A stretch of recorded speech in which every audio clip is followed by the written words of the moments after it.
We like to think of human history as a straight line, a steady march from savagery to progress. But what if that's not the whole story? What if the Earth itself hides an inconvenient truth? All around the world, miners, archaeologists, and even ordinary people stumble upon objects that just don't fit the official picture. These artifacts, often called out-of-place artifacts or OLP arts, whisper of forgotten technologies and lost knowledge, suggesting that our history is far more complex and mysterious than we ever imagined. These aren't just curiosities. They're puzzles that challenge everything we thought we knew about our past. Are you ready to question the narrative? Because today, we're diving deep into some of the most baffling technological marvels of the ancient world. Let's start our journey in the deep blue waters off the coast of a tiny Greek island. In 1901, a group of sponge divers made a stunning discovery near a shipwreck off Antikythera. At first, it looked like a corroded lump of bronze. But as scientists began to clean and study it, they uncovered something extraordinary. Inside this 2,000-year-old fragment was a breathtakingly complex mechanism of at least 37 handcrafted gears. This device, now known as the Antikythera Mechanism, has been called the world's first analog computer. Its gears were designed to calculate the movements of the sun, the moon, and the planets with terrifying precision. It could predict eclipses and even track the 4-year cycle of the Olympic Games. The craftsmanship is so advanced, nothing comparable appears in the historical record for over 1,000 years. It forces us to ask some uncomfortable questions. Where did the ancient Greeks get the blueprints for such a sophisticated device? And why would they need this level of astronomical precision for what was essentially a very, very fancy calendar? From the depths of the sea, we traveled to the sands of Egypt. In 1936, archaeologist Walter Bryan Emery was excavating the tomb of Prince Sabu, a high official from the First Dynasty who lived over 5,000 years ago. Among the typical grave goods, he found a truly bizarre object, a circular stone disc, about 2 feet in diameter, made of a brittle, delicate stone called schist, known as the Sabu Disk.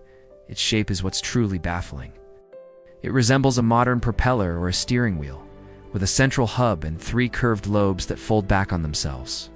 Crafting this intricate shape from such a fragile material would be nearly impossible, even with today's tools, let alone the primitive tools available back then. Its function is a complete mystery. The official explanation is that it was an elaborate incense burner or a vase stand, but that doesn't explain its aerodynamic design. Some researchers believe it was a key component of an ancient acoustic generator, a device capable of using sound vibrations to levitate massive stone blocks. Could we be looking at the remnants of an ancient drone, or perhaps a part of the legendary flying machines known as Vimanas? Now, let's head to a remote corner of China, to a strange pyramid-shaped mountain called Mount Baigong. Here something truly unbelievable was discovered. Sticking out of the mountainside and extending into a nearby saltwater lake are hundreds of rusted metal pipes. Geologists have studied these pipes, and their findings are mind-blowing. The pipes are arranged in a sophisticated network, almost like a modern industrial plumbing or cooling system. But the most shocking part is their age. Thermoluminescence dating suggests the material around the pipes is at least 150,000 years old. At that time, according to mainstream history, early humans hadn't even fully mastered the use of fire, let alone metallurgy and complex engineering. Yet here we have what appears to be a massive, ancient industrial complex. To make things even weirder, some of the pipes are still radioactive. Was this an ancient nuclear reactor? A forgotten power plant cooling system? Who built it, and for what purpose so long ago in our planet's history? Our next stop takes us to the museums of Colombia, where collections of small golden figurines are displayed. Officially labeled as zoomorphic figures, they are meant to represent birds, insects, or fish, created by the Quimbaya and Talama cultures over 1,000 years ago. Take a closer look. Several of these insects don't look like any known creature. They have features that are strikingly familiar to modern aviation enthusiasts: delta wings, a vertical stabilizer, and an aerodynamic fuselage. They look less like bugs and more like jets or even spacecraft. This isn't just wishful thinking. Aeronautical engineers have studied these designs and concluded they are aerodynamically sound. In the 1990s, German engineers even built scaled-up, radio-controlled models of these golden figures. The result? They flew perfectly. this raises a fascinating possibility. Were these just imaginative creations, or were they models of actual flying machines that the ancients witnessed in their skies? Let's travel back in time, way back. In 1936, in the town of London, Texas, a family found a peculiar rock. Embedded inside this ancient limestone, estimated to be over 100 million years old, was a hammer. Not a stone hammer, but a modern-looking iron hammer with a wooden handle. Known as the London hammer, it's a true enigma. The metal of the hammerhead is incredibly pure, a quality that surpasses even modern steel production standards. How could a man-made tool, with a level of purity we struggle to achieve today, end up inside rock that formed during the age of dinosaurs? And it's not the only anomaly pointing to advanced technology in the deep past.